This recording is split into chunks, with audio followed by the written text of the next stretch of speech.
আমার সাথে রয়েছেন কালিনারি এক্সপার্ট রাহিমা সুলতানা রীতা আপু এবং একই সাথে জনপ্রিয় কণ্ঠশিল্পী লিজা। আমরা ইরফানের সুগন্ধি চিনিগুড়া চাল নিয়েছি, যেটা আসলে আপনি যখন রান্না করবেন তখনও বুঝতে পারবেন এত চমৎকার একটা অ্যারোমেটিক ফ্লেভার এটাতে রয়েছে। আমন্ত্রণ সবাইকে এটিএন বাংলার পর্দায় আমাদের পবিত্র মাহে রমজান উপলক্ষে প্রতিদিনের আয়োজন ইরফান চিনিগুড়া সুগন্ধি চাল নিবেদিত ঝটপট ইফতার powered by Khalil culinary art সেন্টারের আজকের এপিসোডে। প্রিয় দর্শক, আমার আজকের এপিসোড খুবই স্পেশাল, কারণ দুজন স্পেশাল মানুষ নিয়ে আমি হাজির হয়ে গেছি। একজনের কাছ থেকে আমি রান্না শিখব এবং আরেকজনের কাছ থেকে গান শেখা যায়, তবে আজকে থেকে আমরা রান্নাও শেখাতে চাই। তো চলুন পরিচিত হয়ে নিই আমাদের আজকে দুজন সেই বিশেষ মানুষের সাথে। আমার সাথে রয়েছেন কালিনারি এক্সপার্ট রাহিমা সুলতানা রীতা আপু এবং একই সাথে জনপ্রিয় কণ্ঠশিল্পী লিজা। অনেক অনেক শুভেচ্ছা আমার কিচেনে। আমন্ত্রণ। আমি খুব হ্যাপি, কারণ রীতা আপুকে আজকে পেয়েছি। একদম উনি তো শুধুমাত্র তুমি রান্নার এক্সপার্টের কথা বললে, আমরা তো জানি মানে শি ইজ অল রাউন্ডার। আমি বলি রীতা আপু হচ্ছে অলরাউন্ডার স্কোয়ার। আজকে অন্য সময় সব সময় স্কিনের মানে টিপস নেই, আজকে রান্না দেখবো, একদম রান্না শিখবো। খুব ভালো লাগছে। তখন আমরা ছোট ছোট কিছু টিপসও নিয়ে নিব, কারণ যেহেতু রীতা আপুকে পেয়ে গেছি মিস করতে চাই না। তো রীতা আপুকে দেখতে সবসময় অনেক সুন্দর লাগে, ফ্রেশ লাগে। এটাও নিশ্চয়ই ইনার বিউটির একটা পার্ট, তাই না রীতা আপু? হ্যাঁ, অফকোর্স। আমি সবসময় মানে হ্যাপি থাকতে পছন্দ করি। যে আসলে জীবন তো একটা যুদ্ধের জায়গা, তো এখানে প্রবলেম থাকবে, অবস্ট্রাগল আসবে, কিন্তু আমি যদি এর স্রোতে মানে ভেসে যাই তাহলে তো সব শেষ। লাইফ একটাই, তা আমি আনন্দময় জীবন পছন্দ করি এবং আনন্দে থাকতেও চাই। আশেপাশে যারা থাকে তাদেরকেও আনন্দে ভালো রাখতে চান। ভালো রাখ, এটা আসলে দীর্ঘ একটা জীবনের যে অভিজ্ঞতা, তারপরে মানে উপলব্ধি। তো চলুন এই উপলব্ধিকে সাথে নিয়ে আমরা আমাদের আজকের রেসিপিটা জেনে নেই। রীতা আপু আমাদেরকে কি রান্না করে দেখাবে? আজকে একটা অ্যারাবিয়ান মাগলুবা রাইস। এর মধ্যে সবকিছু আছে, একটা ব্যালেন্স ফুড বলা যায়। কার্বোহাইড্রেট আছে, তার মধ্যে প্রোটিন আছে, ভেজিটেবলস আছে। রীতা আপু, রান্না তো আমরা শিখবই, কিন্তু লিজাকে স্পেশালি শেখাতে হবে, কারণ ও সবসময় বলে যে আমি রান্না পারি না, তো রান্না করেও খাওয়াতে চায় না। আজকে এটা তোমাকে শিখতে হবে। লিজা একটু সামনে চলে আসো। লিজা এই দিয়ে এটা রান্না করবে, আমি মানে আমরা টেস্ট করতে যাব। হ্যাঁ হ্যাঁ, সবার দাওয়াত থাকবে, দুজনের দাওয়াত থাকবে, আমার পরীক্ষা হবে আজকে। আমরা উপকরণগুলো একটু দেখে নিই। মাগলুবা রাইস তৈরি করতে আমার লাগছে সেদ্ধ করা রাইস আছে, গরম মশলা, ঘি, এখানে গরম মশলার গুঁড়া আছে, এখানে গোলমরিচের গুঁড়া, পেঁয়াজ, আর এইটা হলো আরেকটা, এখানে সব মিক্সড স্পাইসেস আছে, আর আস্ত রসুন কোয়া আছে, আলু আর বেগুন, এখানে চিকেন সিদ্ধ, আর রাইস আর ঘি, আর লবণ তো লাগবে, লবণ লাগবে, ব্যাস। আমরা তাহলে রান্না শুরু করি। হ্যাঁ, একদম ঝটপট যাকে বলে। তো এখন 5 মিনিট সময় লাগবে। এটা গরম, প্যানটা গরম হয়ে গেছে, বেগুন ভেজে নিতে হবে। আমি এখানে অয়েল দিয়ে দিচ্ছি। খুব একটা মানে অল্প ভাজা যায় এরকম। আসলে অ্যারাবিয়ান ডিশগুলো যেটাতে হয় খুব একটা মশলা হয় না, ওরা লেস স্পাইসি ফুড খায় সাধারণত।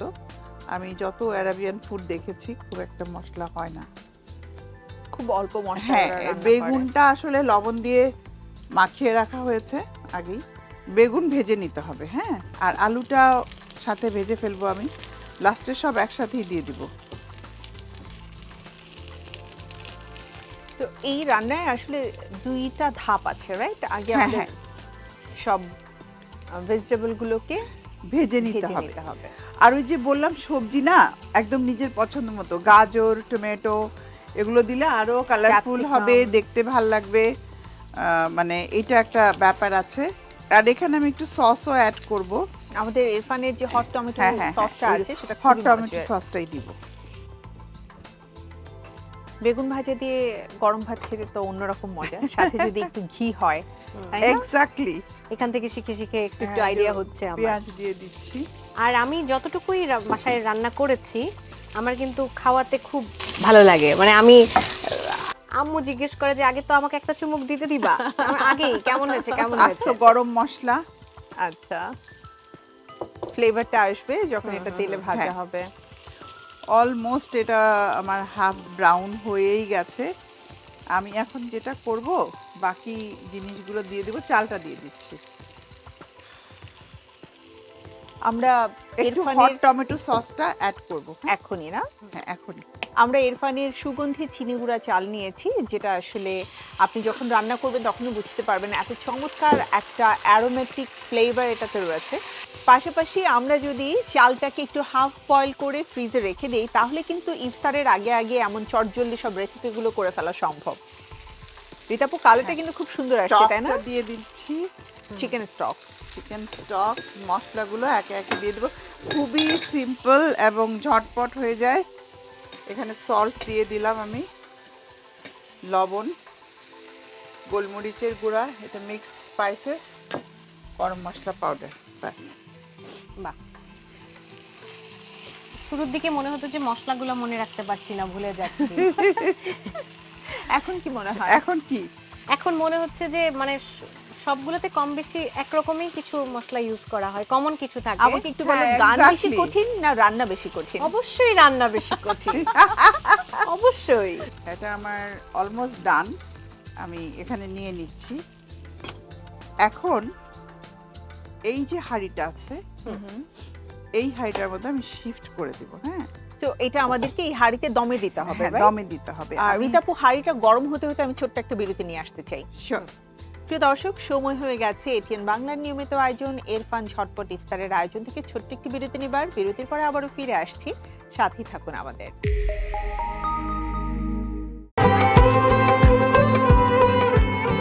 প্রজন্ম থেকে প্রজন্মের পছন্দ ইরফান চিনি গুঁড়ার সুগন্ধি চা। 3 যুগ ধরে সেরা স্বাদে, মানে, সুঘ্রাণে। অর্ণবের স্বপ্ন দেশের ফুড ইন্ডাস্ট্রিতে জনপ্রিয় একজন শেফ হওয়ার। গ্র্যাজুয়েট নাবিলার স্বপ্ন এন্টারপ্রেনার হয়ে একটি চেইন রেস্টুরেন্ট বিজনেস গড়ে তোলা। বিদেশে পড়তে যাওয়ার আগে স্কিল ডেভেলপ করতে চায় কুকিং এক্সপার্ট ফাহাদ। অত্যাধুনিক কিচেনে, আন্তর্জাতিক কারিকুলামে দেশ বিদেশের স্বনামধন্য শেফদের তত্ত্বাবধানে প্র্যাকটিক্যাল ক্লাসের পাশাপাশি থাকছে ক্যারিয়ার গাইডলাইন। স্বল্প ও দীর্ঘমেয়াদী সার্টিফিকেট কোর্সে শেফ হিসেবে আন্তর্জাতিক ক্যারিয়ার গড়ুন। Khalil culinary arts centre. Irfan ঝটপট ইফতারের আয়োজনে এটিএন বাংলার পর্দায় আপনাদের সবাইকে আমন্ত্রণ। আরও একবার কথা হবে আমাদের আজকের তারকার সাথে, এবং সেই সাথে আমাদের সাথে কালিনারি এক্সপার্ট রিতাপু তো রয়েছে, মজাদার একটা রেসিপি আমাদেরকে শেখাচ্ছে। তো আমরা ফিরে এলাম আপু, শিওর। আমাদের আবার পরবর্তী এখন step। বাকি স্টেপে চলে যাচ্ছি। সেদ্ধ করা চিকেন আমি আরেকটু ভেজে নিচ্ছি। আমরা এটা- চিকেনটা সেদ্ধ করার সময় কি কি দিয়েছি আপু? সেদ্ধ করার সময় আদা রসুন ছিল, আর কিছু না। এখন আমি চুলাটা অফ করে দিব আপাতত। আচ্ছা, অফ করে এখন আমাকে লেয়ারে লেয়ারে এটাকে সাজাতে সাজাতে হবে। হবে। প্রথমেই আমি একটু সল্ট, টমেটো সস এগুলো দিয়ে নিব। হট, ইরফানের হট টমেটো সসটা আমি দিয়ে দিচ্ছি, জাস্ট দেখতে ভালো লাগার জন্য। কালারটা সুন্দর কালারটা আসবে, ভালো। খেতেও ভালো লাগবে, একটা ট্যাঙ্গি ট্যাঙ্গি টাইপের হ্যাঁ, টেস্ট থাকবে। ভাজা বেগুন, কে বলেছে বেগুন? বেগুনের অনেক গুণ আছে। অনেক গুণ।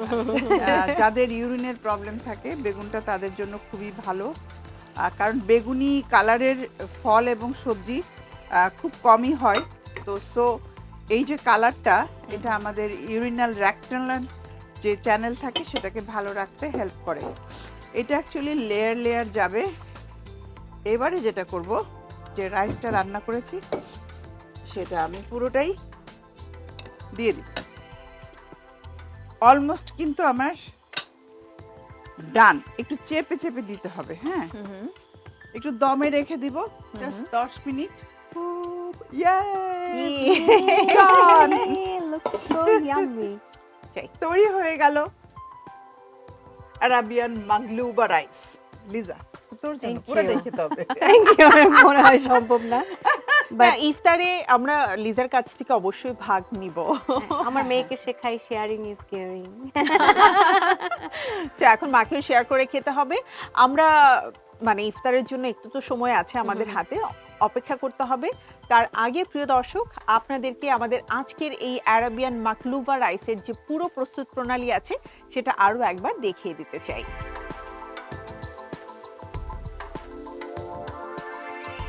রিতাপু, অসংখ্য ধন্যবাদ। মানে গল্প করতে করতে কিভাবে এত মজার একটা রান্না হয়ে গেল। প্রিয় দর্শক, আমাদের আজকের সময় একেবারেই শেষ। বিদায় নিচ্ছি। দেখা হবে আগামীকাল এটিএন বাংলার পর্দায়। ইরফান চিনিগুড়া সুগন্ধি চাল নিবেদিত ঝটপট ইফতার powered by Khalil culinary art সেন্টারের পরবর্তী এপিসোডে। সবাই ভালো থাকুন, সুস্থ থাকুন। আল্লাহ হাফেজ।